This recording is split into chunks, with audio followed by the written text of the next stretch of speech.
Hey everyone, just a quick note before we get going. As everyone knows, we're transitioning into doing the show in VR and recording from that space. It's gone pretty well, but we're still working on the quality of the audio episodes. In this episode, unfortunately, when I speak, which thankfully isn't very much, there's an echo. I don't know where it came from, but I've done my best to get rid of it, but it's still there. So please listen to the entire episode. It's a great episode with Thomas Kildren from Fletcher Studio about his game Booper Get Home, a game he's worked on using his son's drawings and voice talent and everything and all that it stands for. It's a must listen. I'm sorry for the quality. Please give a listen and get him some feedback and check out his game. Thanks for putting up with us. Going forward, I think we should be pretty good. Thank you.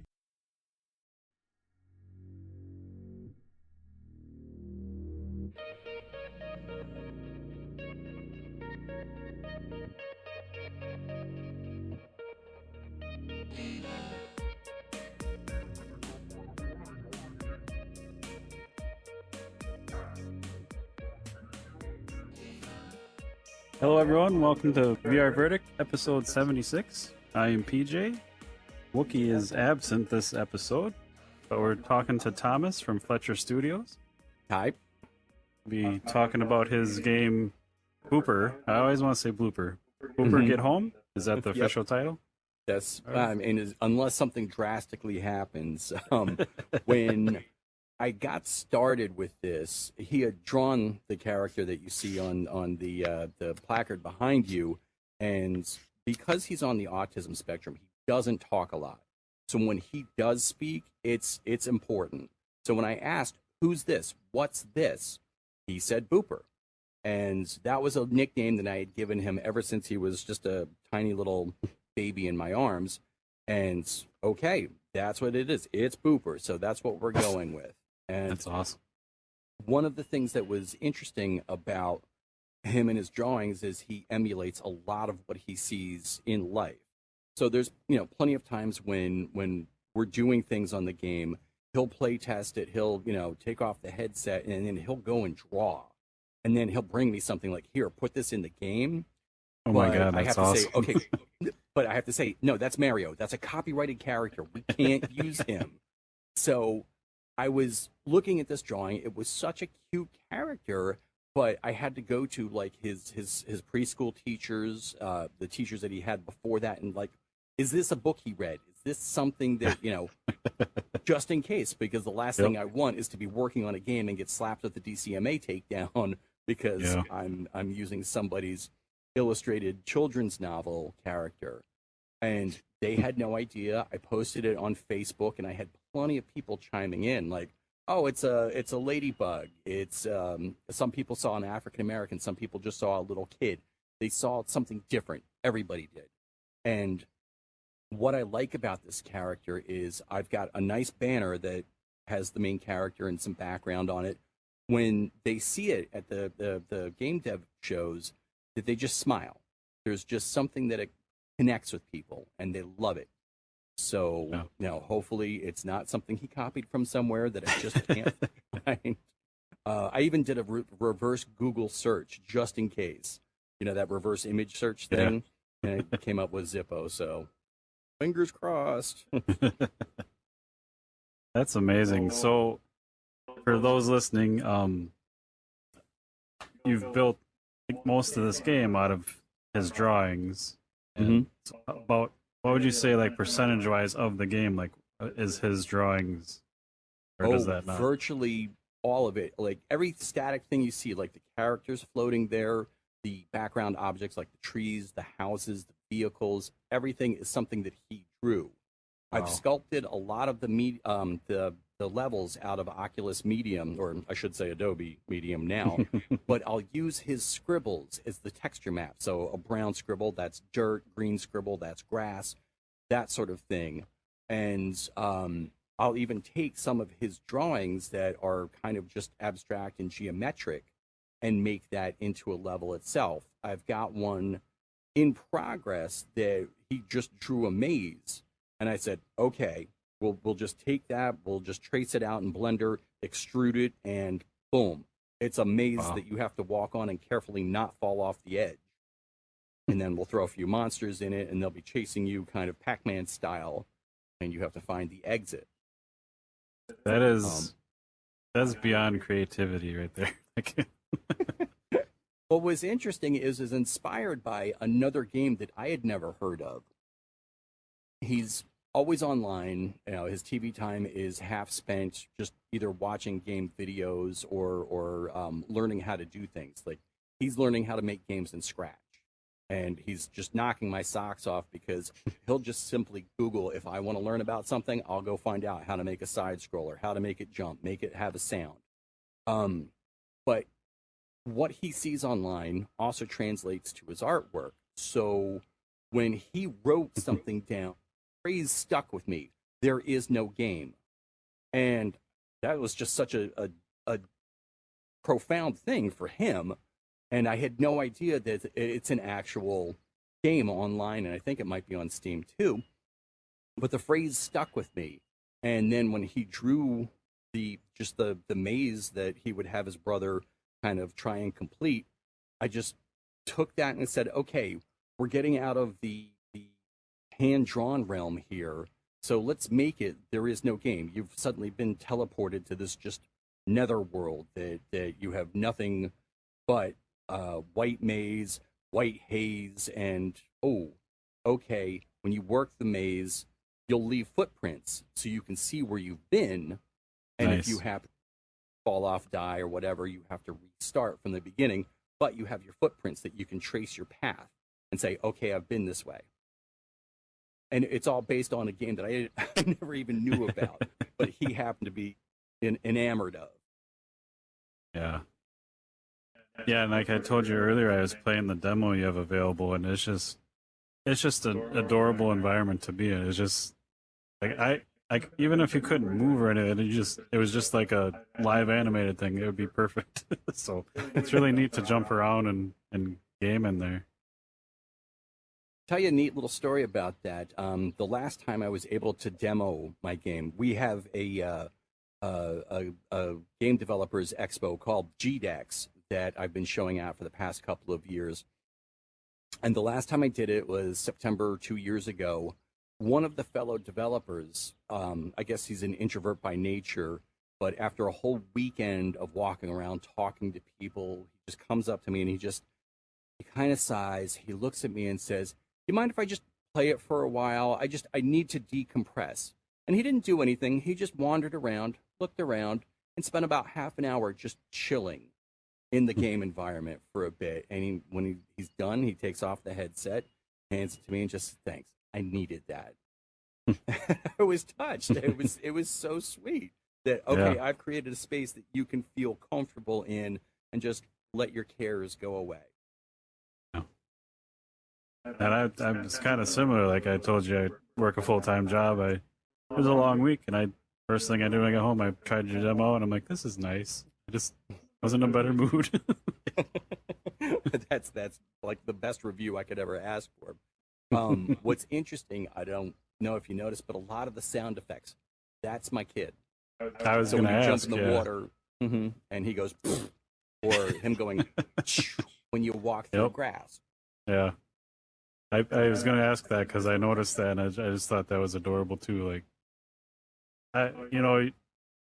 games, it's obviously like a kid-friendly game, but like, it's almost like it's so cute it like hurts with the sound effects and all that. So it's kind of a funny double-edged sword there.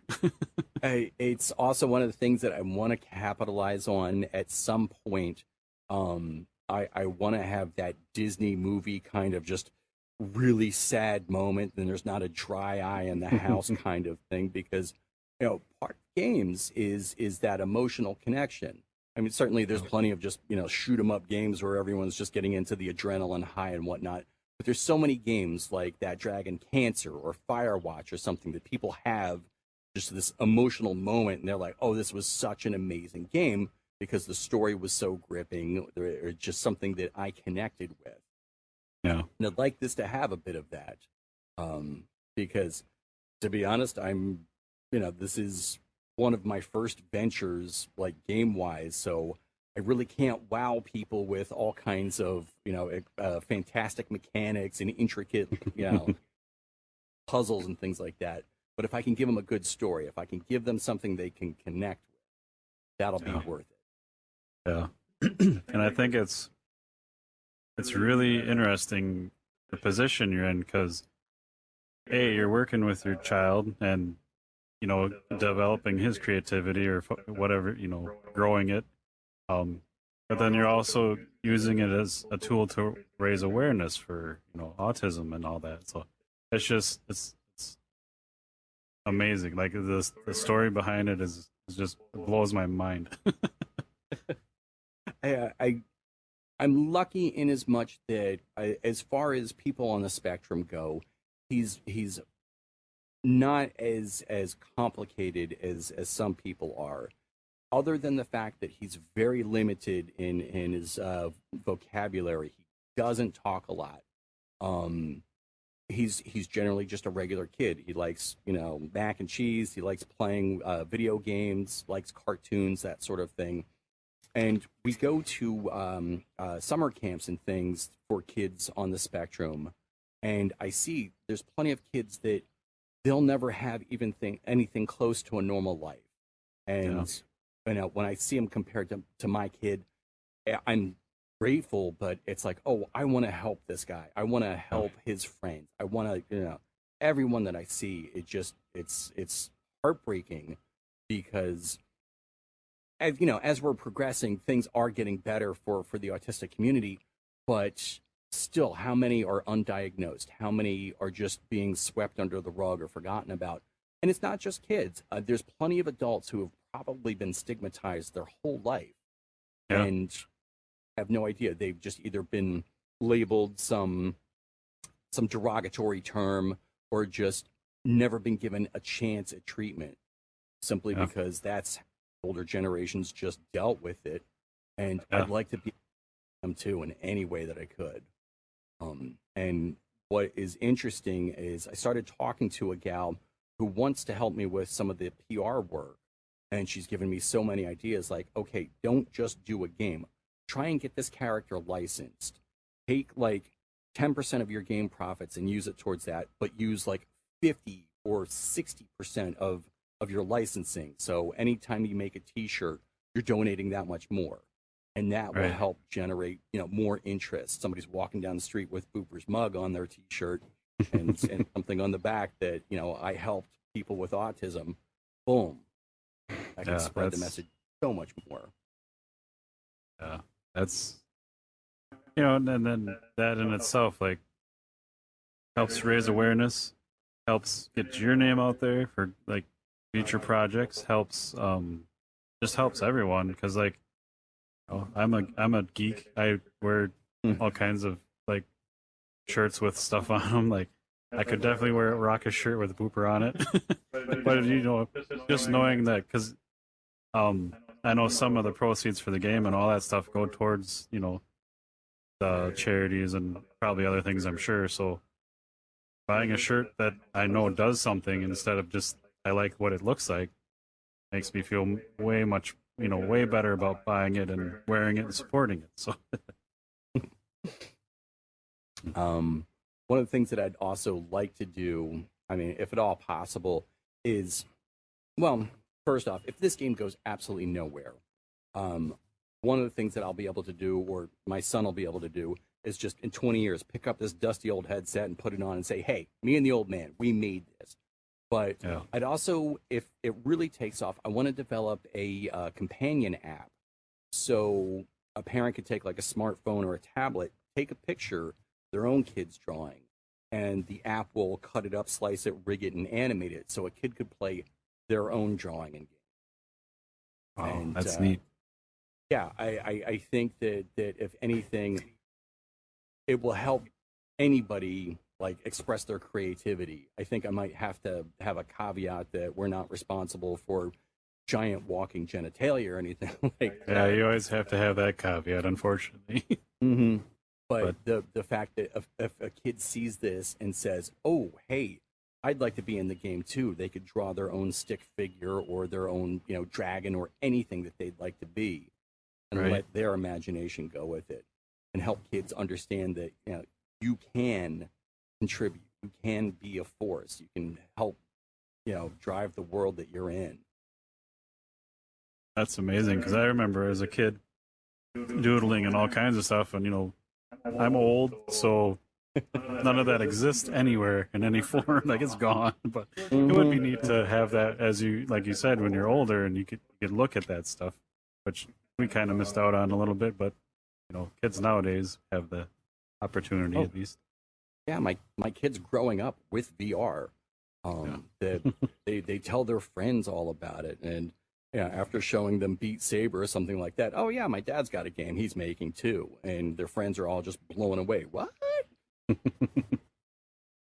So you mentioned that this is. Oh, sorry. No, go right ahead. I was simply just going to say that the big caveat with that is that when you have a dozen kids that are friends with your kid, all wanting to borrow your VR headset, it's a little nerve-wracking. Yeah.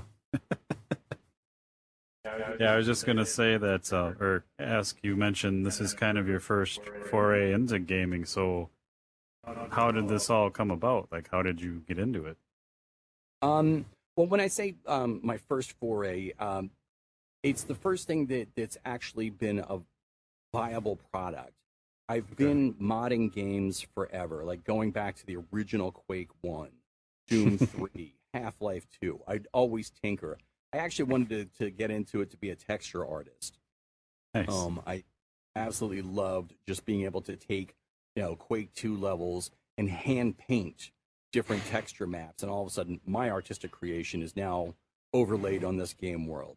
And for the longest time I've always been a gamer, even going back to our ColecoVision Pong. Not Yep. But right around when my first son was born, I was big into gaming. I was playing Team Fortress 2 for hours every night, and then my gaming just kind of dropped. It's a huge responsibility, so I can't spend all that time playing. And I also felt that I was getting tired of just the same old, I'm playing another shooter. I wanted more quality than quantity, and I started hearing about this VR thing, and what?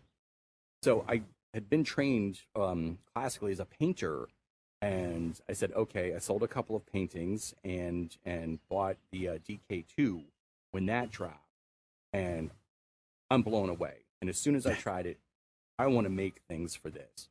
I felt it was like an empathy machine. I wanted to make a simulator, what it's like to be a homeless person on a subway.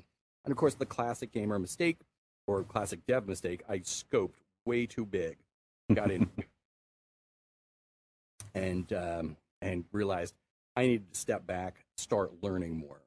So I had taken a class, or not even a class. It was just like an hour-long, like, we have a local game developer group, and they had a session about using Playmaker, which is a programming substitute. Instead of typing lines of code and me getting a headache every time I do that, of logic together and connecting them based on a visual scripting system. And once I saw that, it clicked for me. I could start making the interactivity that I wanted. And I started off with just a simple move a character around on a plane. And as I'm doing this, and my kids are, of course, wanting to play with daddy's new toys. They see me using it, they want to use it. So at one point, I got frustrated, and I just slapped one of my son's drawings on a character controller, slapped the headset on him, and just went to scrub the bathroom or something. About 10 minutes later, I'm just hearing hysterical laughter. And all they're doing is they're walking the character off the edge and he's falling. So I looked at it, and I really looked at it. I saw his drawing, and I saw it moving, and I said, this is cute.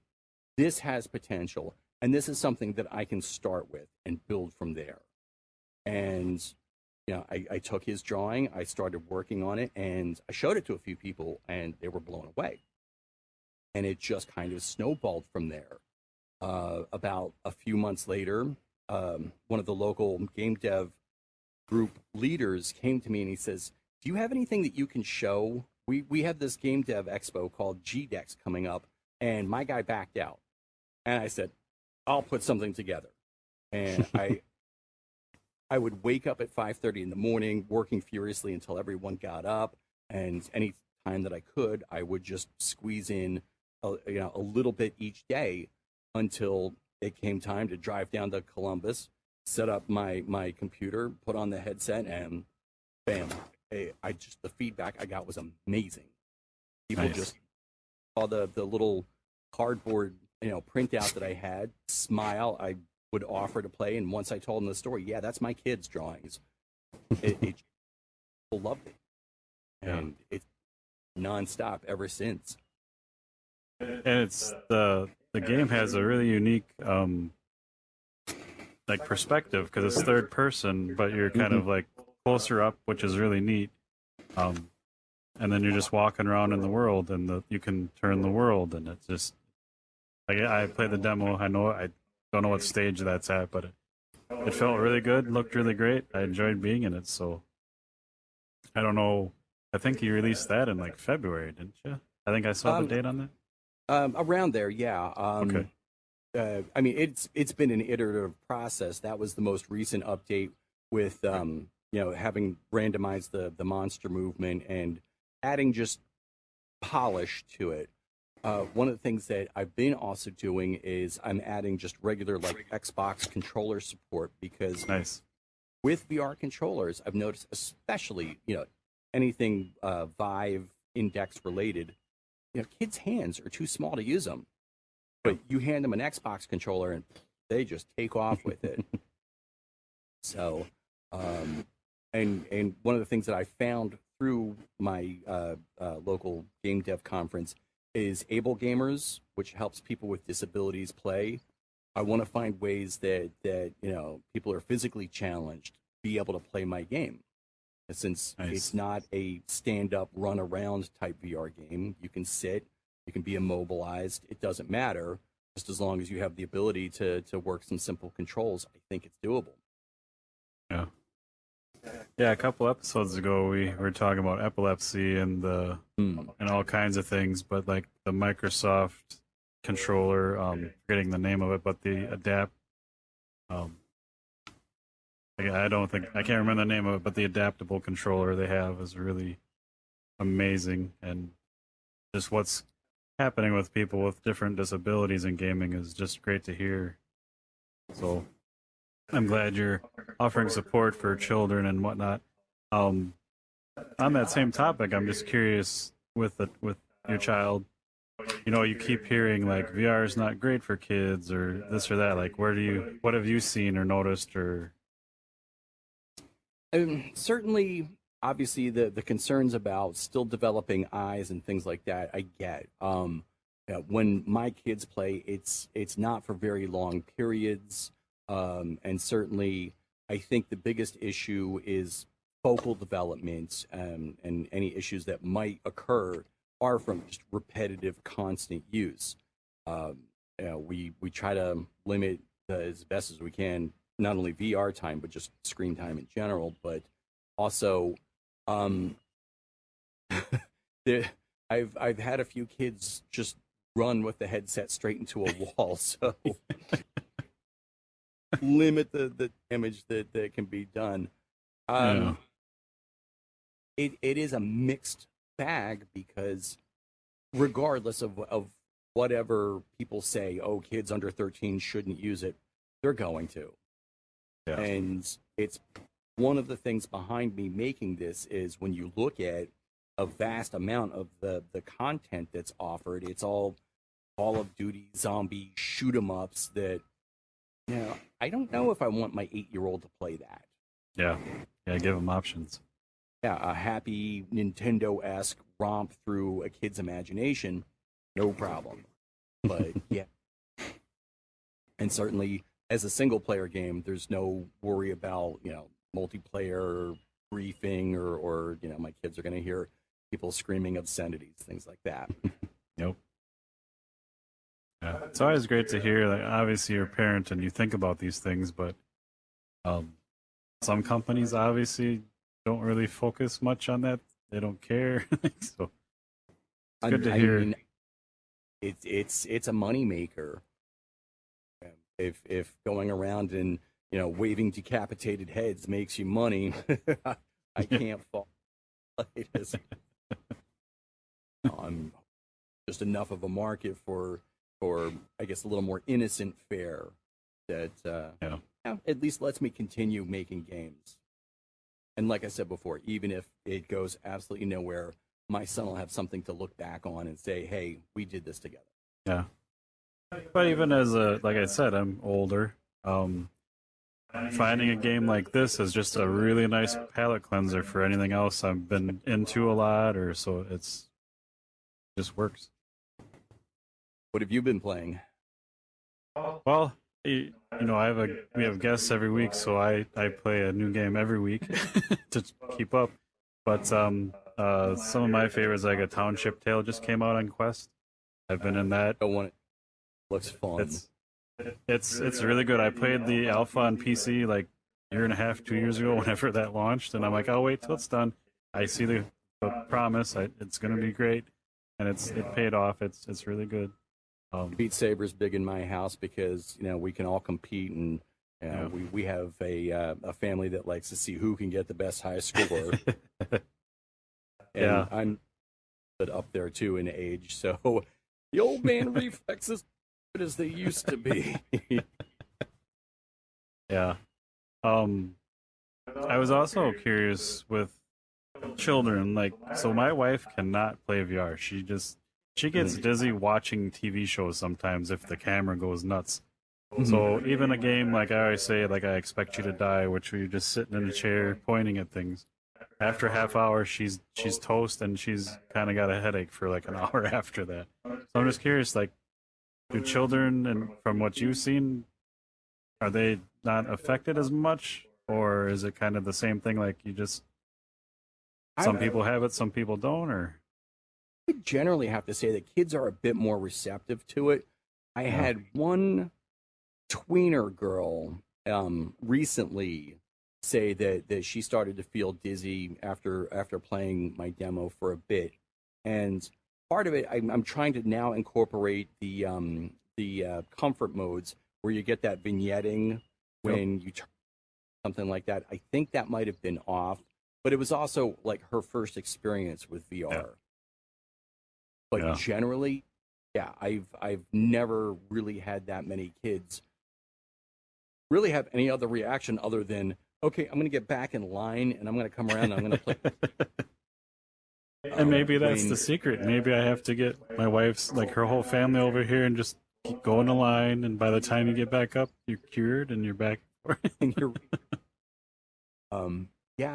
I've really only had that one young lady, and I think one grown up who just also first time doing VR, had no idea what to expect, and just kind of said, okay, I've got to take this off. The few shows that I've gotten to show this at, hip, fairly trendy audience, fairly young too, and they're all familiar with it. And I typically try to ask when I'm demoing my game, have you done VR? If you start to feel dizzy, tell me, we'll get you out of the headset, that sort of experience. And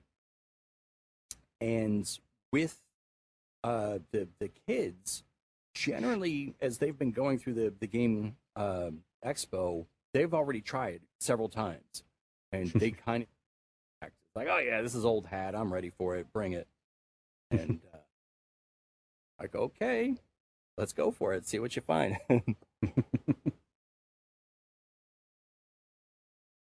I feel bad because I tell my wife, oh, we're talking to this person about this, and this game is amazing, you gotta try it, and she's an old school gamer, like we can rock the Switch a lot. She can't do like 3D games either, so shooters and anything like the first person stuff's out. So it gives me someone to play old school Nintendo games with and stuff, so that's great. But it's just like, you can tell she wants to try stuff. Like she did try Ragnarok, the rhythm game for the Vikings. She loves it, but she's like, yeah, that and Beat Saber, she can do like 20 minutes. She's got to stop. So kind of sad, but I hope as like the technology like gets better, I think some of that might go away. I hope. I think so. I think as both field of view gets bigger and the resolution gets better, Yeah.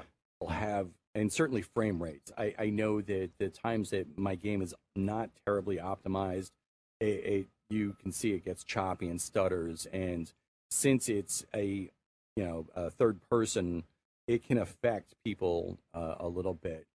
Now, one of the things that I'm learning as I'm developing is that even my best practices will lead me astray. And when I started working for the Quest version, I started off with a build that was almost 300 megs, and just by taking some basic practices, I've got it down to like 150 megs. I think I almost cut it in half.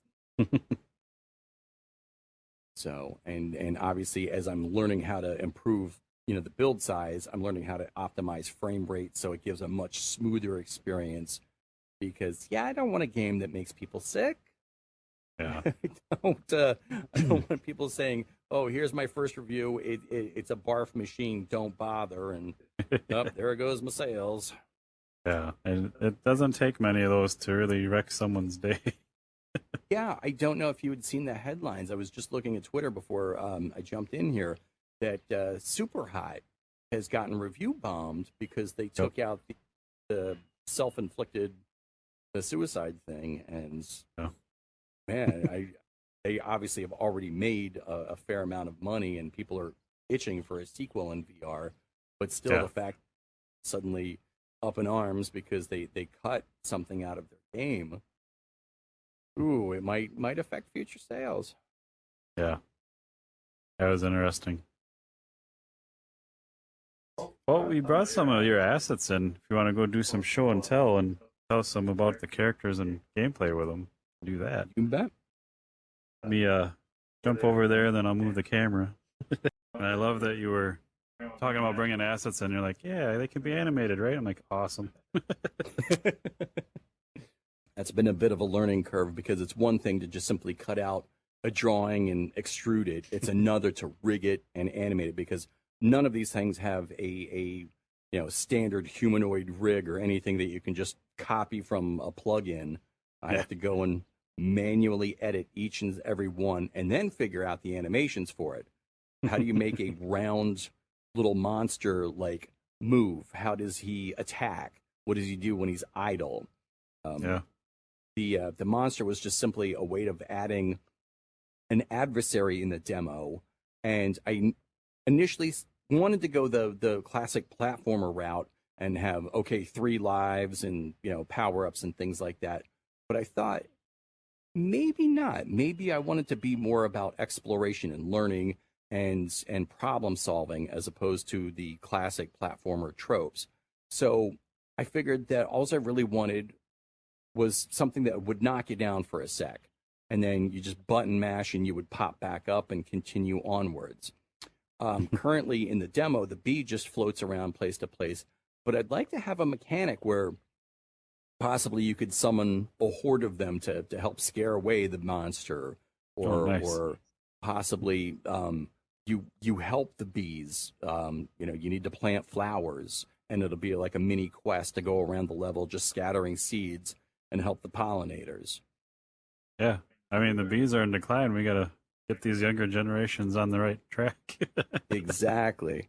Now, the trick is, though, if I make him like a helper, he chases away the monster, I have to now figure out, how does he attack? How's he going to sting the monster? So, and he's got the impressive stinger there, so. Yeah. We talked about your son voice acting and stuff. I just remembered in the demo you're finding socks for the gatekeeper guy, and I just thought it was adorable as all get out when you pick up a sock. He's like, a sock. It was just like, so good. I asked him to record that line, and normally he's a little shy about it, but he took to that immediately. And I have hours and hours and hours of my kids playing. It's all imaginative, creative play. And well, certainly lots of destructive sounds, but also just so many tidbits of dialogue. The biggest problem I'm finding is, I'm using a cell phone or a laptop to record them, so the audio quality isn't that great. We came over to talk about these guys, but now other questions are popping in my head. Do you think having him do voices and stuff, do you think that could be like a form of therapy that actually helps him kind of come out a little bit more or anything like that? Or certainly an interesting thought. He goes to a speech therapist, and she's always giving us homework that we should do, asking him questions about things, trying to engage with him vocally. Having him do things like this could very well be a good way of getting him to speak more. Certainly, when it's in context for the game, where he can see and hear it, might get that little wheel turning. I had never thought of that, but it's a very interesting point. I guess what I'm going to be doing later. Hey, you want to record some more lines? It just like, you know how there are games, and I'm trying to remember the one for PlayStation VR, but the games that allow you to create games. Mm-hmm. Like if you could create a game where like children could put their voices and all that stuff, and you could actually use it as a tool, because gaming obviously speaks to everyone, especially children though, and that's just something that they would use and do that would be pretty powerful. One of the things that he's also picked up on, since he's learning to make his own games in Scratch, is that you can use that game engine to actually record sounds, and they'll plug in a little microphone that they have, and he'll either record his own voice, or he'll actually go and press like a YouTube video to capture a clip that he wants. So he certainly gets that aspect. The monster there, when he suddenly decides that he's going to bounce around to a new location, there's a very deep-rooted sound.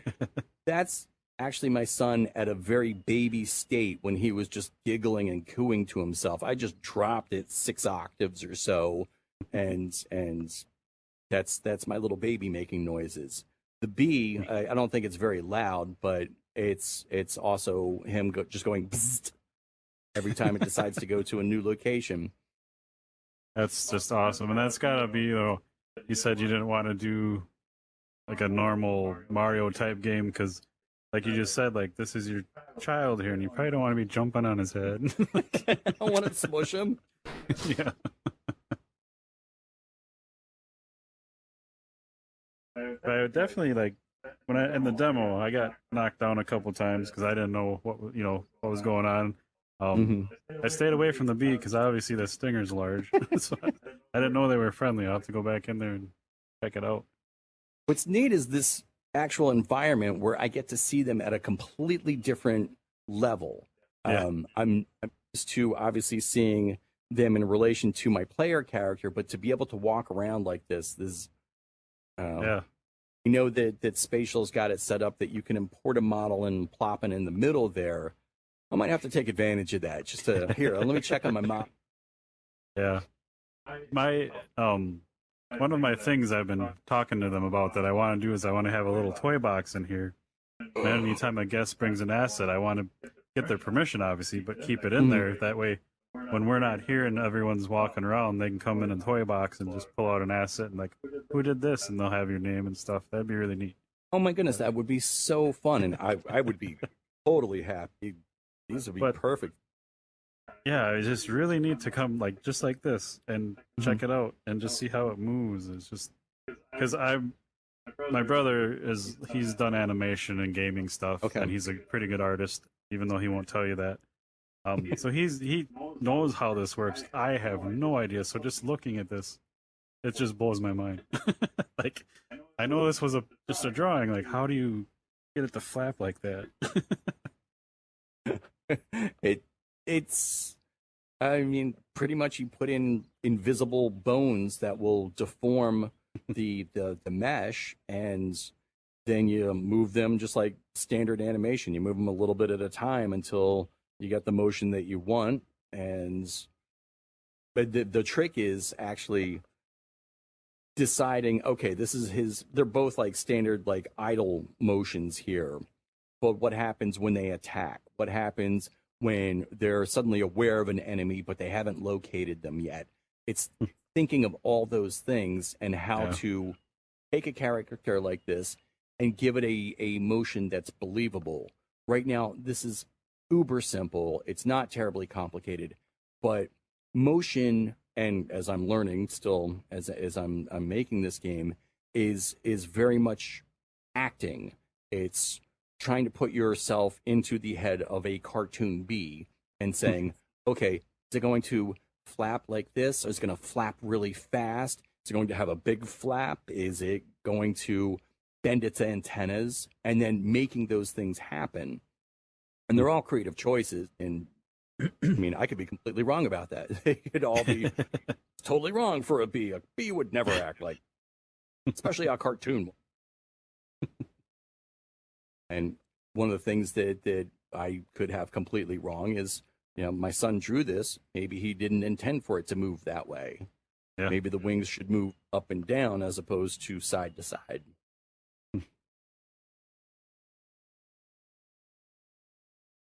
Yeah, that's just having a game that is like 100% born from your child and your creativity and just mixing all that. It still boggles my mind.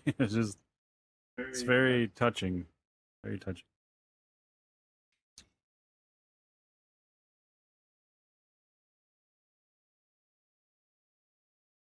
So, how long have you been working on this particular on the game, I guess? It's kind of a tough way to say. Like, I initially started working on this in the winter of 2017, 2018. But being a full-time stay-at-home dad means that I can't do like those solo guys where they're just sitting working for 12-hour days, months on end.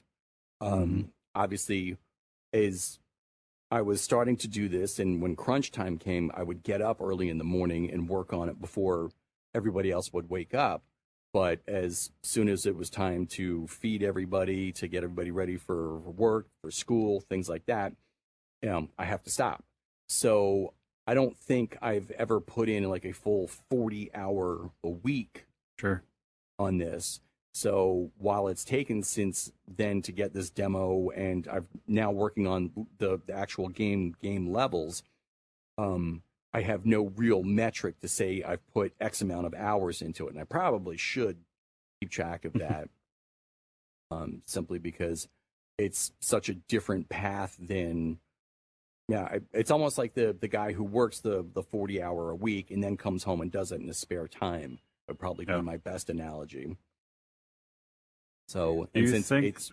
Oh, go ahead. Oh, sorry, I thought you were done.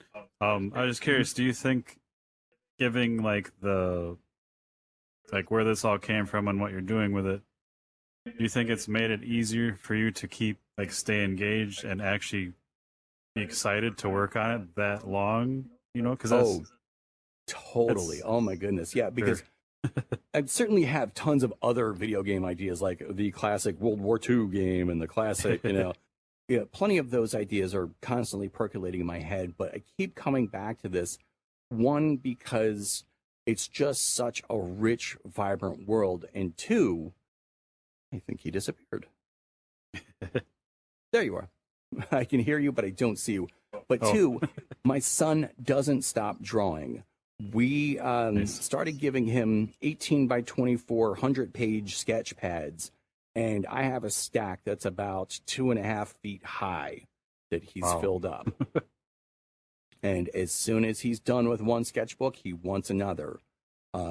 He has slowed down a bit in his drawing, and he's changed a little bit.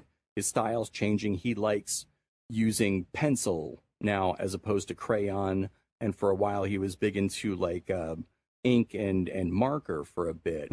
So, and I get these weird moments where I think he's trying to get a little more realistic, like he's trying to draw three-dimensional isometric style drawings. So I'm wondering, should I have levels based on his different overs? Is he going to have a blue period? Yeah, you'll have to do maybe DLC for that when it changes. And boom, there you go. You're thinking the exact same way I am. That's incredible, though. Just that he's so engaged with it, and then You just always have content to work with, obviously. And I brought him in here earlier today just to take a peek at these two Awesome. guys, and yeah, he looked around and was impressed with it because this is a different environment than he's used to seeing. Sure.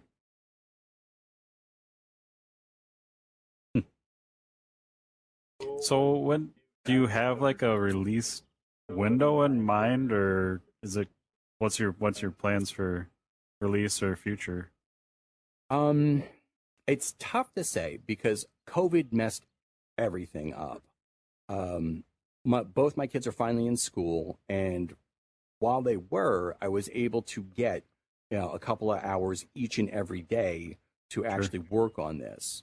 And right before we went into lockdown and everything, I was scheduled to show this at the Cleveland International Film Festival, which had a much bigger audience than what I'm used to. GDEX has, I think, anywhere between 2,500 to 5,000 people.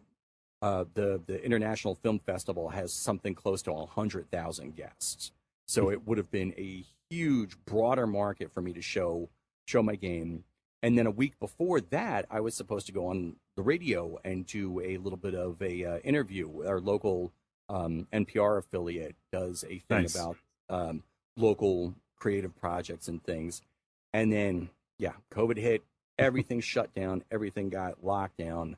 And basically, yeah, wife and kids were at home, and development pretty much stopped. Unless I had a few hours here and there randomly, I was busy helping make food for people who were home, working tech support for juggling, two kids on Chromebooks, the wife's doing Zoom calls constantly, and just getting the house running.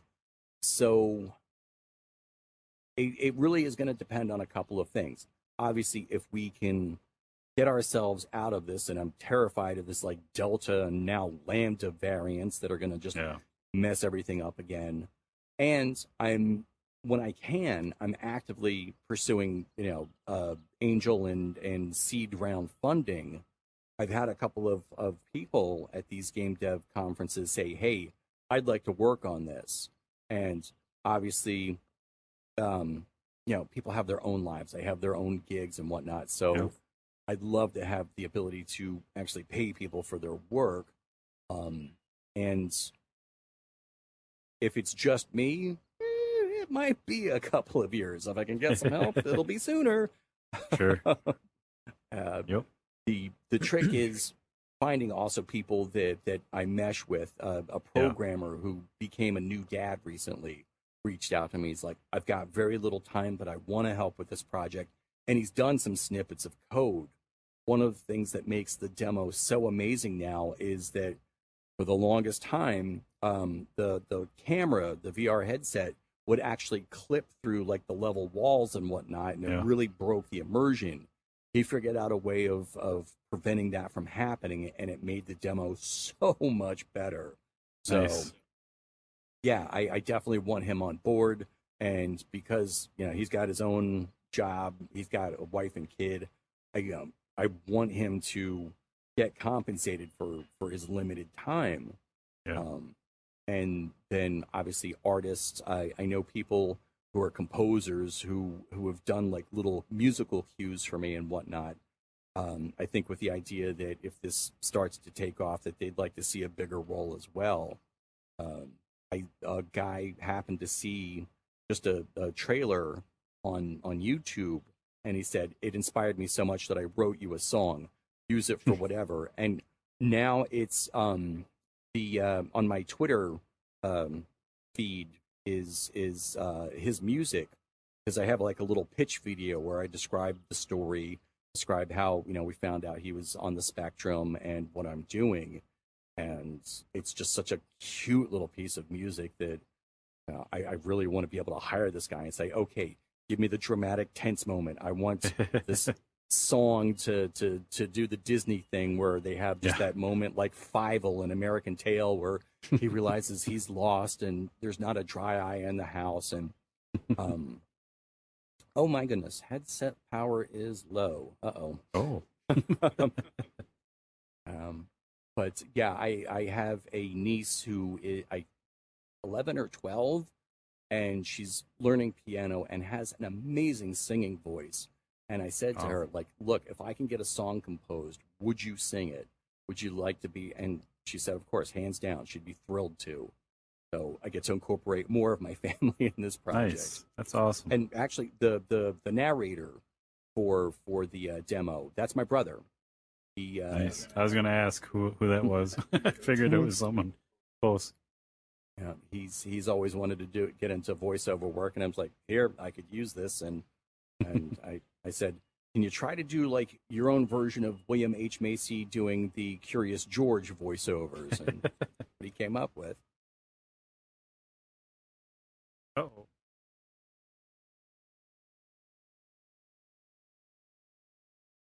I'm back. I fell through the floor, but I'm back. It was like it's a little disconcerting to have a disembodied voice Yeah. coming down from the heavens, but Yeah, the first time it was funny. We were in here and we interviewed the guys from Spatial Ape, and I fell through the floor, and he did. My brother, we were filming it obviously, and you could just see him like, what's going on? Like, where'd everyone go? It was awesome. They were like, oh no, I'm sorry. I'm like, it's fun. It's fun. Spatial Ape since the beginning, I take it. Yep. So, before your battery dies, we're almost at our hour anyway. So, if to anyone listening or watching, what would you like to leave them with? Like, what thoughts or like your pitch? I guess your elevator pitch. Well, certainly the elevator pitch is this. It's a VR game based on my son's drawings. He's on the autism spectrum and is limited verbal, but is incredibly drawn to sketching out things. What I'd like to do is take his imagination and make it into an exploration platformer, puzzle solver that doesn't focus on combat. It focuses on helping people and making friends. And like we discussed earlier, I'd like to donate part of the proceeds to autism awareness and acceptance. And if the game really takes off, I want to develop a companion app so parents can use a smartphone or tablet to take a picture of their kids' artwork, and the app will slice it, dice it, and animate it, and a kid could play their own drawing in game. I'd also like to merchandise the characters and, of course, comic books, movies, and the cartoon TV series, if possible. Yeah, it's so charming. I could watch a cartoon. Like I said, I've played the demo. I'm going to play it again, but just being in there just felt great. So I hope all those things happen because I would be into it. Again, even if I don't go anywhere, even if I get no funding, I'm making this just because it's a labor of love. It's something that I bond with my kids over, because my youngest is also now into, here, I'm going to make you a drawing. Here, I want to do a sound effect. I have this idea. So it's becoming a family project. I talk about this with my wife, and she's come up with several amazing ideas about how the plot should go, about what we should do at the very end. And I don't want to obviously give any spoilers. Yep. She figured out a way of closing out both the story and an artistic connection that, I mean, I'm still floored by it. Wow. So that's and awesome. The fact that my brother's done the voiceovers, my niece wants to do a song. It's something that's kind of bringing the whole family together. I even have my cat recorded a sound effect. That's pretty epic. I mean, I don't, what is it about a child's art that just, it makes you happy when you look at it? I'm not a psychiatrist, but yeah, no, I bet you that the people who are versed in it could explain that there's a universal appeal. There's an innocence to it, and I'm just waiting for the day that he starts to turn into a surly tweener and he starts drawing, bomb destruction and angry little things. Yeah, because it's funny. I was just scrolling. I think I first saw I don't know what, I think it was the bee just scrolling through Twitter, and I stopped. I'm like, what is this? I didn't really read it. I think I was on my lunch break, so I was just kind of skimming. I'm like, oh, that's a game, sweet. And then I'm like, that's in VR. I'm like, I have to check this out. Like, I had gotten into the whole VR thing, and I actually registered this game with Steam before they switched from their greenlight system. So at that point, Valve was greenlighting everything, and now it's you have to pay $100 in order to get your product on Steam. So it's kind of grandfathered in. But nice. as I was doing the market research, like I said, it's all shooters and zombies and things like that. I decided that I'm going to stick with VR, even though it could mean less sales. Maybe I'll explore being able to use both a flat screen version and a VR version. And if I get better at game design, perhaps maybe I'll be able to change the mechanics. So if you play it in VR, it plays one way. If you play it with a mouse and keyboard, it's another, and change some of the interactivity. But that's probably scoping too big. Yeah, that's always amazing with devs, how you, because I myself, like, I have ideas on things and it's just hard to reel them in, but I'm sure when you're, like you said, when you work on this, other things pop in your head. It's like just keeping that focus and like putting that stuff aside till you're ready for it. That'd be hard for me, so I don't know how you guys do it. But all right. Simply looking at the clock and saying, yeah, I don't have time for that. True. Time to make supper. Yep. Oh man, this was an amazing chat. Like I really love what you're doing. I love that it's got many arms and helping people and doing different things. So whatever our humble little podcasting can do to help spread awareness or get the word out, just let us know. I was absolutely delighted to do this too. This is always so much fun. Yeah, it's just, I'll probably, after we call it a night, I'll probably just sit here and look at these guys for a while. It's just so I do have to get my oldest to bed soon, so. All right. But yeah, I want to thank you so much. I love doing these talks, and it's interesting because it helps fuel me to want to sit down and get back to work, get back to crunching on it, and get out there and show the world what I'm making. Yeah. I love people's enthusiasm about it, and it touches me that something that my kid is making is making people say, "Oh, that's so cool." Yeah, that's got to be a really neat feeling. All right, everyone, thanks for hanging out with us, listening. Fletcher Studios, Hooper, get home. Get home. All right, I got it right. Check it out. There's a demo on Itch. There'll be links in the show notes. I'll be tweeting about it every time I see something new. I'll definitely retweet and look at it. I appreciate that. Thank you. Yeah, no problem. Can't wait to play it. Yeah, me too. Feels further and further away, but no, I like the dev that made the first tree or the last tree. Just never have a zero-sum day, and that's what I try to do. Keep working on it every single day. But thank you so much for this opportunity. It's been fun. Yeah, anytime. It has been great. Thank you, sir. Have a good night. Yeah, see ya. Have a good one. Well, for those listening, that was Thomas from Fletcher Studios working on Hooper Get Home. Very interesting and touching story behind the game, and the story is just like we were saying, it's great to be in. Very creative, both from his son and what he's doing with it, with his son's artwork and creativity. So definitely check it out. Like I said, there'll be links in the show notes. But for this episode 76, I am PJ. Wookie should be back next time. Thanks for hanging out with us. This was our VR verdict.